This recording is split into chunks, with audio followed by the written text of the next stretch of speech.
आज ये वीडियो मैं वैसे स्टूडेंट्स के लिए शूट करने जा रहा हूँ जो students class 12th BSEB board से अपनी पढ़ाई कर रहे हैं। और आपको पता होना चाहिए कि इसमें जो बच्चे पढ़ाई करते हैं उस बच्चे को इंग्लिश में 100 MCQ दिए जाते हैं, जिसमें आपको 50 MCQs आपको बनाने होते हैं। और MCQ के बारे में आप जानें, जिसका मतलब होता है मल्टीपल चॉइस क्वेश्चंस। और आपको पता होना चाहिए कि मल्टीपल चॉइस क्वेश्चन देखने में तो बड़ा ही आसान होता है, लेकिन आप उस 4 ऑप्शन से एक सही ऑप्शन को ढूंढ पाना बड़ा ही कॉम्प्लिकेटेड होता है। लेकिन वो कॉम्प्लिकेटेड वैसे स्टूडेंट्स के लिए होता है जो टेक्स्ट अच्छा तरीका से नहीं पढ़ते। अब मैं बार बार कहूँ कि आप कोई भी बुक की स्टडी करें, आप उसे टेक्सचुअल रीडिंग तो अवश्य ही करें, तभी आपको ये समझ में आ पाएगा कि आखिर ये दिया गया जो टेक्स्ट है इस किस चैप्टर का है। तभी आप सही रूप से किसी भी MCQ को आप बना सकते हैं। तो आज मैं आपके लिए जो आपका रेनबो सेकेंड जो बुक है, जो क्लास 12th के लिए बच्चे को पढ़ना होता है, उसी बुक की आज मैं पहला चैप्टर का MCQ कुछ बताऊंगा, जो कि अभी आपको सामने यहाँ दिख रहा होगा। जैसे यहाँ दिया गया इंग्लिश ऑब्जेक्टिव, अब यहाँ लिखा भी है कि each question has only one correct answer, you have to mark correct option on OMR sheet. और यहाँ कहता है कि प्रत्येक क्वेश्चन के पास केवल एक ही सही आंसर है और आपको सही ऑप्शन को OMR शीट पर मार्क करने हैं। जो आपको पता होना चाहिए कि OMR शीट पर ही आप प्रैक्टिस करें, ताकि आने वाले एग्ज़ाम में आपको कोई प्रॉब्लम ना हो। नहीं तो फिर क्या होता है, बच्चे उसी में बहुत ज़्यादा कंफ्यूज हो जाते हैं। चलिए, तो अब मैं क्वेश्चन की ओर चलूँ तो अभी आपका ये पहला चैप्टर है इंडियन सिविलाइजेशन एंड कल्चर, भारतीय सभ्यता और संस्कृति।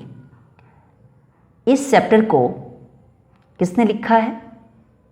तो ये महात्मा गांधी के द्वारा रचित ये जो चैप्टर है, इसके राइटर कौन है? महात्मा गांधी।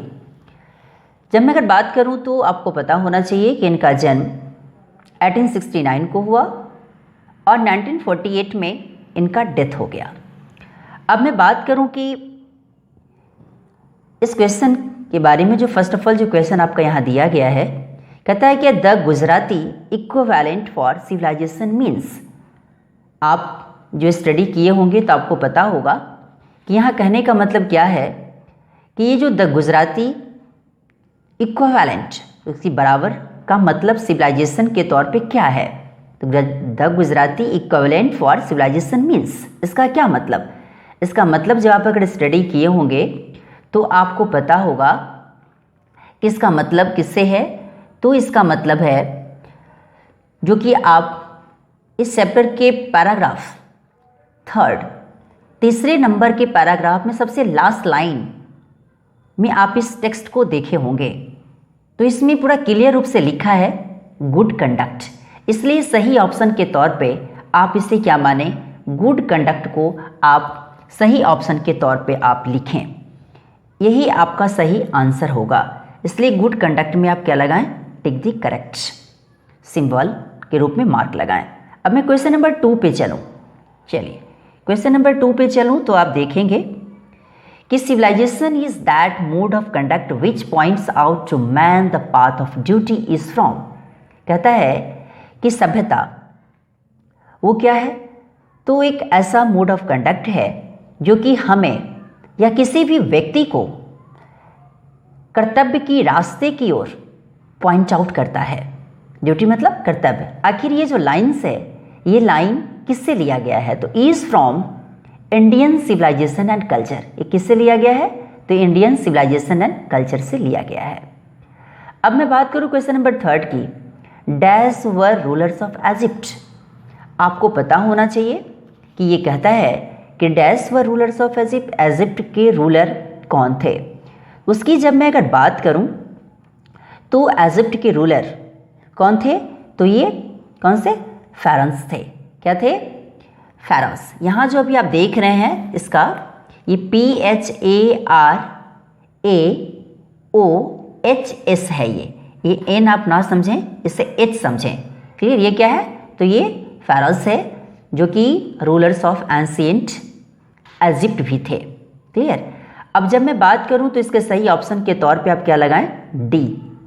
क्लियर? इसे आप डी लगाएं। कहते हैं India remains immovable and that is her.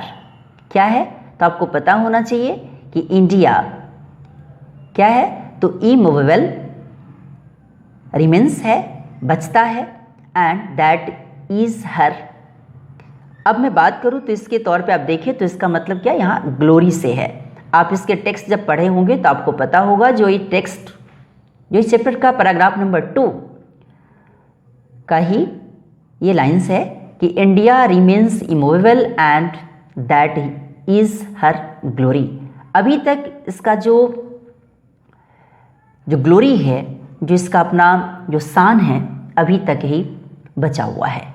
Clear? इसलिए इसे कोई हिला नहीं सकता, इसलिए यहाँ ग्लोरी को ही आप सही रूप से माने। अब यहाँ दिया question number 5th, some of the immediate and brilliant result of modern inventions are too maddening to resist is from. कहता है क्या कि ये जो लाइंस अभी आपको दिख रहा है, ये लाइंस किस चैप्टर से लिया गया है? तो आपको पता होना चाहिए कि ये किस चैप्टर से लिया गया है। तो ये इंडियन सिविलाइजेशन एंड कल्चर से लिया गया है। थोड़ा सा स्पेस को मैं आगे खिसकाता हूँ। चल, ये किससे लिया गया है? तो इंडियन सिविलाइजेशन एंड कल्चर से लिया गया है। तो इसमें आप सही रूप से इसे लगाएं। अब यहाँ दिया कि who dominated Indian politics from 1950 to 1948। कहता है अब यहाँ डोमिनेट का मतलब है कि छा जाना, किसमें? इंडियन पॉलिटिक्स में। कब से? तो 1915 से लेकर 1948 तक। नहीं तो अभी आपको पता होना चाहिए कि ये व्यक्ति कौन थे। तो ये व्यक्ति की जब मैं अगर बात करूं तो ये व्यक्ति कौन थे? तो व्यक्ति एम गांधी, बोले तो महात्मा गांधी। इस रूप से आप सही ऑप्शन के तौर पे 6 का सी लगाएं। अब मैं बात करूं क्वेश्चन नंबर 7 की कि simple living and high thinking is the base of. ये क्या है? कहते हैं ना कि सादा जीवन और उच्च विचार। इसकी अगर ऑप्शन के तौर पे चलूं तो अभी आपको यहाँ दिखाई देगा कि आखिर ये कौन है। इनकी थॉट की जब मैं अगर बात करूं तो ये थॉट कहाँ के लिए सूटेबल है? तो जब आपको पता होना चाहिए कि ये थॉट किसके लिए है, तो ये थॉट आपकी इंडियन सिविलाइजेशन के लिए है। जब मैं अगर बात करूं 7 का, तो 7 का सही तौर पे आप आंसर में क्या लगाएं? B. Who wrote Indian civilisation and culture.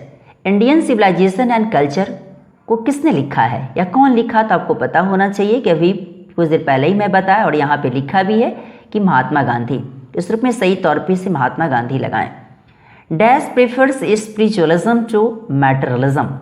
ये कौन प्रेफर करते हैं स्पिरिचुअलिज्म से किधर की ओर? मैटेरियलिज्म की ओर। तो ये कौन? तो आपको पता होना चाहिए कि इस बताने वाले कौन? तो महात्मा गांधी। इसलिए एम गांधी को आप सही तौर पे इसका ऑप्शन लगाएं। कहता है who use truth and non violence as the chief weapons against the British rule in India. कौन सच्चाई और अहिंसा जैसे एक मुख्य हथियार के तौर पे किसके against? The British rule in India में किसने इसे यूज किया? सच्चाई, सत्यता और नॉन वायलेंस, बोले तो अहिंसा।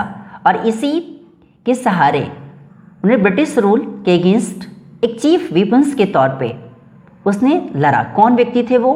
तो आपको पता होना चाहिए कि वो भी व्यक्ति एम गांधी ही थे। तो इस रूप से अभी आपको इस वीडियो में मात्र केवल 10 क्वेश्चन की ही चर्चा मैंने किया। अब इसके बाद वाले जो क्वेश्चन जो रेस्ट बचे हैं उसे भी मैं आपको अगले वाले वीडियो में शूट करके पुनः बताऊंगा।